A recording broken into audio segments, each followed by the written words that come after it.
Hear that? Is that America cheering or a sausage patty sizzling to perfection?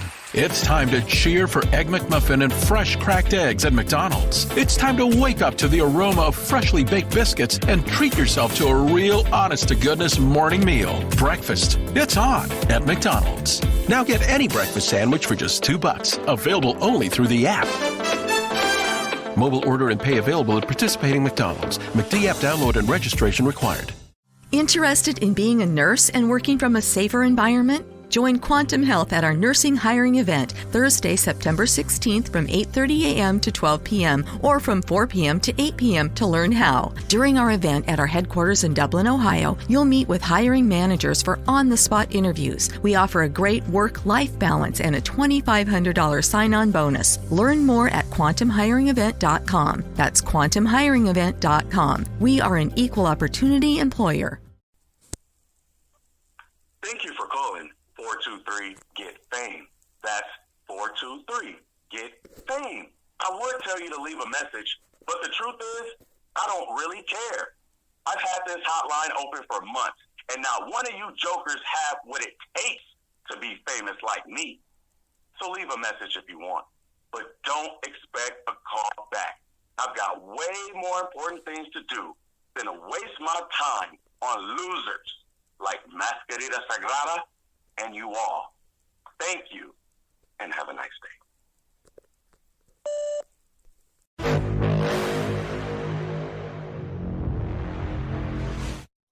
Hey there, folks, and welcome to Season 2, Episode 11 of the Grave Consequences Podcast, a podcast centered around the greatest wrestling show ahead of its time, Lucha Underground. We're reviewing, obviously, Season 2, Episode 11. The title of the episode is Bird of War. The name is Caleb Baldwin. You can follow me on Twitter at IamCalebB. Follow my co-host Greg at XMaserati. Follow Social Suplex at Social Suplex. We drop every Thursday, obviously, on our solo feed. But also, we are a part of the Social Suplex Podcast Network. That has a conglomerate feed that has all of the Social Suplex podcasts on it. You can follow that on Apple Podcast if you would like. Also, check me out every Wednesday night after AEW Dynamite on Eddie and Caleb's HeroCast. That is a podcast centered around movie reviews, specifically hero movie reviews. As of recording on September 6th, we have recorded into 2006. And it's a bit of a rough patch, but, we're going. And, Greg, I've talked for long enough. How are you on Labor Day, sir? Pretty good. Enjoying my day off. Just relaxing. Just got done watching one of our Lucha Underground episodes. And yesterday we all watched AEW. Yes, we did. This will be a few days dated by the time this comes out. But, yeah, we watched AEW. I even paid partially to see this. I didn't borrow anyone in particular's login. I paid for half of this pay-per-view, and it was a pretty good time, man. Pretty good time to see some familiar faces on that show. Oh, I thought you were there live. No. Okay, that makes more sense because I knew Floyd was there, right? Yeah, Floyd. Yeah, I've never been to Chicago, man. Is Floyd like the Straw Hat Man from ECW? He may be. He's like that version for AEW. Yes, large African American and Oklahoman. Well, you got times change. And he has a weird obsession with Cody Rhodes as well. Well, it's not weird. It's just an obsession. All obsessions are inherently weird. You're right. I was being redundant. True. But man, we are here, episode 11. We are like at the early stages of the dominance of Matanza Cueto, and I didn't look forward to getting to this part. I look forward to when this part is over. I'm not going to tell you first-time watchers when that is, but I look forward to this story arc ending. I will say that. Yeah, you've been more vocal about it. You were like kind of like how I was vocal about Alberto and Blue Demon and all those other feuds in the first season that I came out to be wrong about. My memory was was off. So I haven't been as vocal about how much I don't care for Matanza in this. Even though he's nothing wrong with Jeff Cobb does a great job. It's a great character. He does it well. It's just it's like having an extra Kenny Omega. You know, you don't need two. We already have Mill. You're exactly right. It's like getting a another version of Kenny Omega, but an even stronger version of Kenny Omega that's like completely OP. Or two Bray Wyatts. Or two Wayne Reigns or whatever, you know. It's on paper it probably seemed like a great idea. And you know, we're going to be reviewing a few episodes back to back. I'm actually still not too disappointed with Matanza. But we're not done yet. No. We're just getting started. Yeah, we are far from done. And the first thing I wrote down here is Vampiro is in Drago's home, which I assume would mean the bathroom. And, the toilets. Yes, and Dario showed up, and I wrote down that Dario basically put the proverbial horse's head in Vampiro's bed. Do you remember a lot about this segment, Greg? I wrote down things that I came to a conclusion about, especially with, as far as what's literally happening, Dario he's punking Vampiro. He's basically making sure like, hey, don't try anything or my brother will hurt you more than he hurt Pentagon. And he's basically just doing it in a situation where a little more subtle, but you know it's a threat. There's actually a better exchange of threats later on, maybe in this episode too, that I liked. But the real kicker is that they come clean that Vampiro doesn't have multiple personalities. He's not like surprised or confused about, you know, Vampiro, Ian Hodgson versus Vampiro. He's the same person. He's not having, you know, blackouts and being a Dr. Jekyll, Mr. Hyde. He's just lying to everybody. Yeah. No, and they kind of hinted at that the first episode, but it wasn't until this exchange that I realized that, okay, so he's just a liar. Wait. You're telling me Vampiro lied about something? I know. Is it a work or is it a shoot? Or it's real. He's a liar. Yeah, apparently so. So the very next segment here. Oh, Joey Ryan and the crew are in the trios tournament, man. I can't wait. Oh, what's even funnier was at the police chief's office, and Joey Ryan basically took the credit for Dario Cueto coming back. And that's what this is. This is the case of Dario Cueto that they're trying to, build up a RICO case on him, put him behind bars, do all that good stuff. And what the funniest thing is, Joey Ryan talks about how they're in the trios tournament, and the chief just doesn't care at all. She's like, yeah, that's cool. Whatever. You're in the fighting tournament. Just get me Dario Cueto. Her agenda and what we find out what she's all about later kind of makes this not make sense. Yeah. Even I'm not sure if me and you talked about it on air because we were arguing. It was off the air. Okay, we talked and because it was spoilers. That's right. We talked about this girl and what she's trying to do, and regardless of if whichever one of us was right, it still doesn't make sense. These are probably my least favorite segments. She's a bad actor, I guess. Yeah. You know what's funny is I watched episode 13, and we're introduced to a new character in one of these segments, and the actor who played him is like a relatively real actor. It's not his first job, and we'll talk about that 2 episodes from now when we record that, and people will get to hear us reveal that 2 weeks after they listen to that. So that's beautiful for them. Let's see here. Oh, we're in the arena now, and what's even better is we're being played in by El Conjunto Nuevo Hola, playing us in. So that's awesome. I hope my completely bad. Greg. Well, you are breaking up a little bit. Ooh. Okay, well, I tried to enunciate the name of the band that played us into the temple for what we it's got that part. We didn't get the part afterwards. After that. Okay, good. Do you know what it said? What it's because I know hola is hello.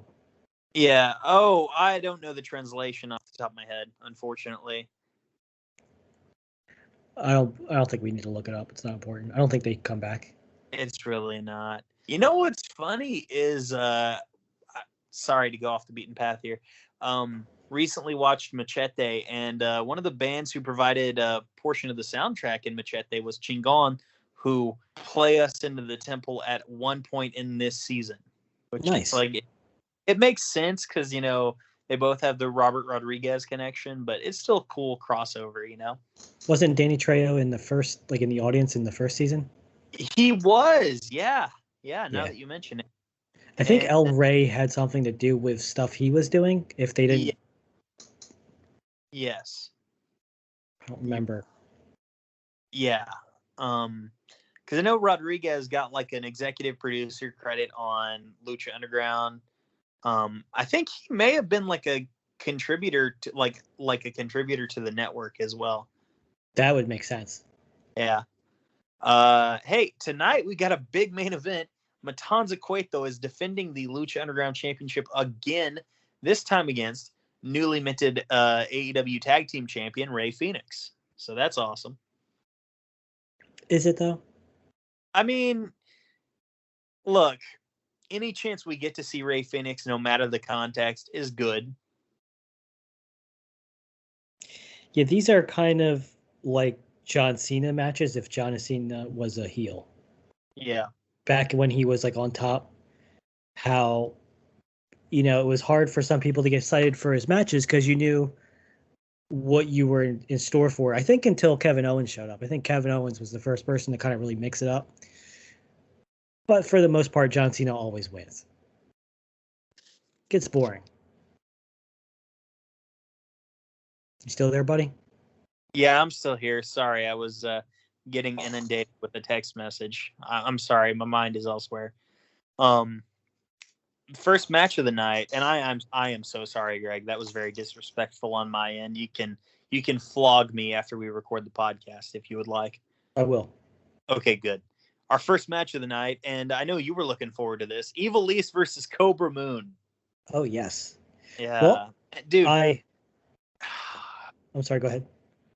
Cobra Moon was so bad here. Really? You thought so?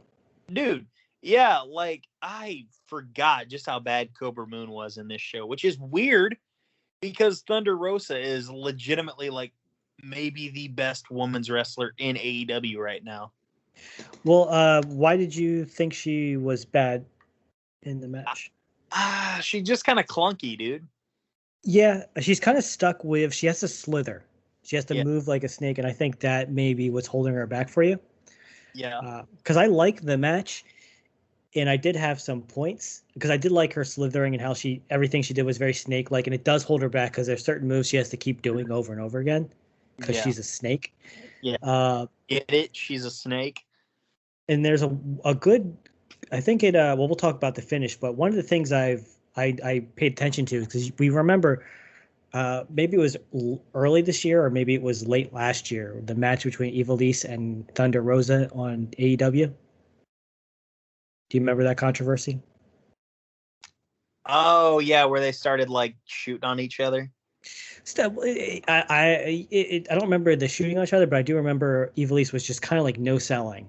Oh yes. I remember. Yeah, she let her put her right in a didn't even put her arm up for a full Nelson, I believe. A couple of things. It was a very odd and obvious match, and she had an interview recently where she was talking about, well, there was a misunderstanding. I really just think that there needs to be a locker room leader in the women's locker room, and that's currently missing right now. Yeah. And she went on to talk about how there needs to be someone in charge. And watching this match, they seemed to gel fine in this match. Okay. There wasn't any stiff shots. Even if you didn't like the match or if you thought Cobra Moon was bad, they still didn't have any botches really. They didn't seem like they were offbeat. Like, you know how some wrestlers, when they get in a match, it's just like they're not connecting. They're on like different wavelengths. It's like oil and water. Yeah. This didn't happen. It seemed like it was, even if I'm not gonna say it's a great match, but it wasn't a bad match. It was fine. It was perfectly fine. So it led me to think that the feud that they had in AEW, the real life fight, was Ivelisse thinking that she should be in charge of the locker room in AEW. Maybe. And not respecting Thunder Rosa's role in the company. Which, I mean, obviously a bad decision on her end because she doesn't work there anymore. But, you know, you can't accuse Ivelisse of not having guts, I guess. Not having guts, but I think it's kind of like a low-key kind of situation. Oh, yes, yeah.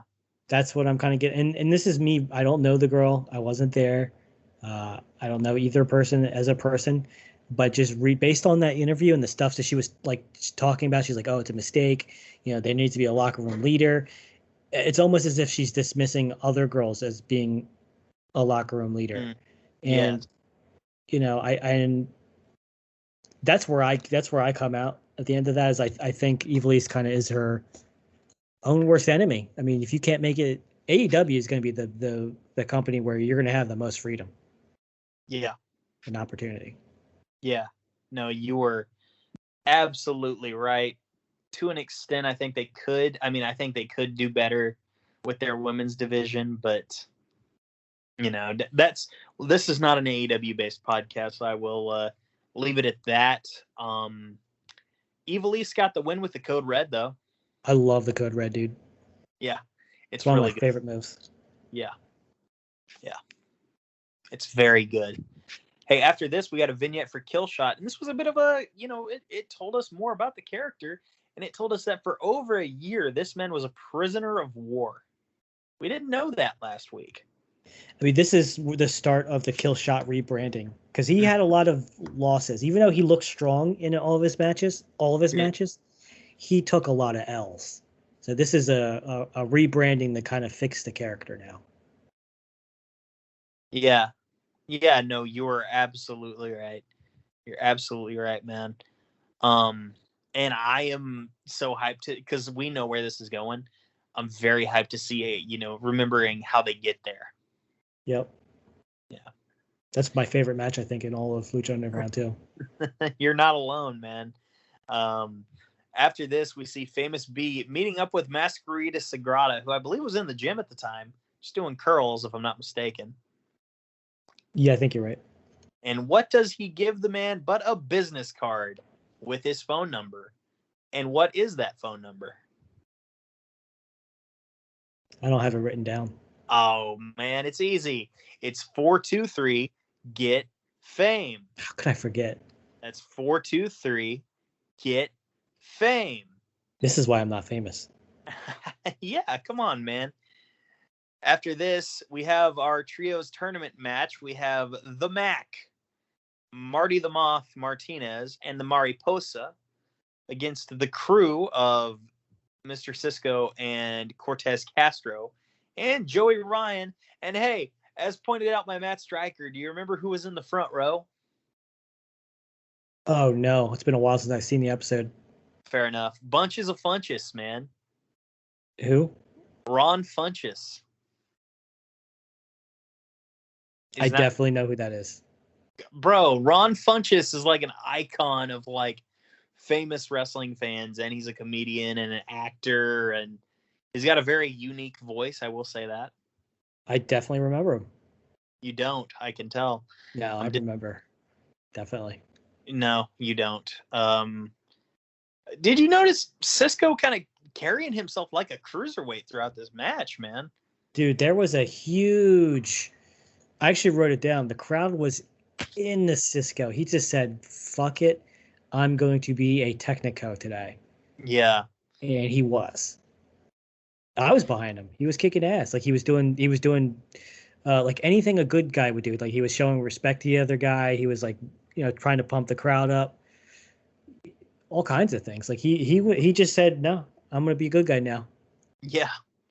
Yeah, I will say this. It really made it either made Mariposa look evil or stupid. Evil in that she had no interest in even winning this trios match and wanted to torture Sexy Star by just being a bad teammate to Willie Mack, or stupid in that she just chose to be a bad teammate to Willie Mack for no real reason. But there was a point when the Mac was going to dive onto the crew and Mariposa just stops him, just gets in his way and stops him. Yeah, her and Marty are crazy people. Like you remember the vignette where we see her beat up those bodyguards in lucha masks? Yes.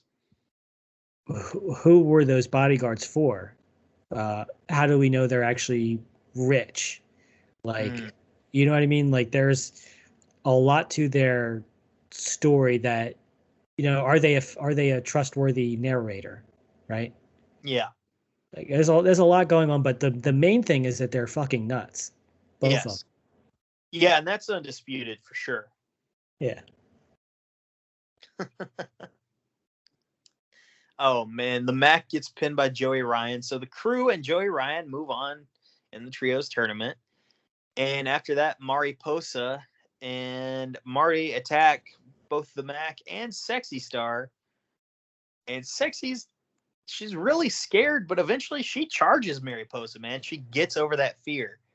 She chops the ever-living soul out of Mariposa's chest. Like, her chops were just like, oh, they're kind of stiff. Yeah.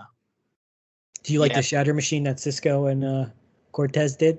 I love the shatter machine so much. Anytime anyone hits the shatter machine and they hit it well, I'm going to love it. What are they calling it in AEW now? They call it something different. I think they call it Goodnight Express. And I think You're right. I think we've had this discussion before. I have dementia, so we're going to have this conversation every week. Bro, it's cool. I think I've still got that COVID fog, either that or adult ADD. Either way. True. After this, we had a vignette for Rey Mysterio and El Dragon Azteca Jr. And Rey's talking to Azteca, and he says, we don't... he says, we need to fight for revenge, not honor, which is weird advice to give the guy, Is that what he said? Yeah, that's what I wrote down. It's been a week since I saw this, though. You need to fight revenge, not honor. Huh. Yeah. You sure you don't have that backwards? I could have it backwards. I really hope I do, man. I think you have it backwards. I hope so. But hey, the news here is that Rey Mysterio got them into the trios tournament, and they need a partner. Who is that partner but Prince Puma? And you know what's funny about this is, they do a fist bump. Each of the three of them do. And with each fist bump, there is a sound effect. Oh, dude, I love that. It's a different cat each time. Yeah, that's really cool. Really freaking cool. After that, we had our main event of Matanza versus Fenix for the Lucha Underground Championship. And I told you I was excited at the beginning, and then I remembered, this was a nothing match. Yep. I mean, it's a good Fenix. Well, Fenix is always good. It's not a match I would introduce someone to Fenix with by any means. This is just to establish dominance for Matanza. Mm-hmm. And not only establish dominance for Matanza, but set up the next opponent for Matanza, and even kind of put a wrinkle into an old feud in the company. But yeah, Matanza dominated. Dario at one point yelled, "Make him bleed." And after the match, Matanza was just brutalizing Fenix. And who stopped the brutalization? You asking me, sir? Yes, sir. That guy from the fans that you were talking about, Poncho guy? Poncho? Ron Funches? Ron Funches, yes. Yes. No, actually, former Lucha Underground champion and lifetime rival of Fenix, Mil Muertes. I was close. At the beckoning of Katrina, for what it's worth. In the match, at one point, when Matanza was not looking for a hope spot because he's a heel, but when he was trying to get back, Cueto was saying, "Remember mother." Mm-hmm. Yeah, So, sorry, drinking something. Yeah, remember mother, because if you remember the lore, and it's been mentioned multiple times, Matanza killed their mom. Yep. With Dario's Red Bull. Mm-hmm. Do you think they had a deal with Red Bull? No, because if they did, they would have plastered it all over the show. That's true. Seems like a wasted opportunity, though. They should have had. If they had to deal with Red Bull, we'd probably be getting like season 8 of Lucha Underground right now. As much as I would like that, the last feud that Pentagon was going into, I'm not interested in. I don't even know who that was. The last feud he had? Yeah, the guy that showed up at the end of the season? Yes, I remember, and I had to ask my buddy who's like a big Lucha fan. I'm like, who is this guy? And he's like, oh, it's so-and-so. I'm like, cool, I've never heard of this guy. But enough about future Lucha Underground. Let's see here. Oh, Mil Muertes sneaks in the back and cleared Matanza out of the ring, and Mil Muertes doesn't help Fenix up, but he does leave the ring for him, which is a universal sign of respect. I mean, anytime a killer decides not to kill you, it has to be something. Yeah, either respect or indifference, but if I'm Fenix, those are two sides of the same coin right now. Yeah, I don't want to die. Like, I mean, if a killer you're in a weakened spot, like a killer can kill you easily. If they decide to leave you by, there's something else going on. Exactly. You're exactly right, sir. And with that is season 2, episode 11. Damn, dude. Of Lucha Underground. And we're going to grade the show before we get out of here. And Greg, let me ask you, what letter grade would you give this episode? Well, at the time I watched it, I gave it a B+. Mm-hmm. I don't know how I still feel that way. Yeah. I'm just going to give it a regular B. Okay. I'm going to give it a C+. And that's gracious on my end. You know what? Let me change my answer to a C as well. Because looking back at it, like, I wouldn't really go back and watch it. Yeah, I mean, this is a good world builder, but yeah, I wouldn't go back and watch this either. Yeah, if you haven't seen it, the grade might be higher. Yeah. Right? But I'm going to go with a C just because I think I've given too many other shows. I think a B is too high for it. Not a bad show, but not a great show either. Yeah. No, you're not wrong. You're not wrong. And folks, that is the show. And remember, give us those listens, because if you don't, you may suffer grave consequences.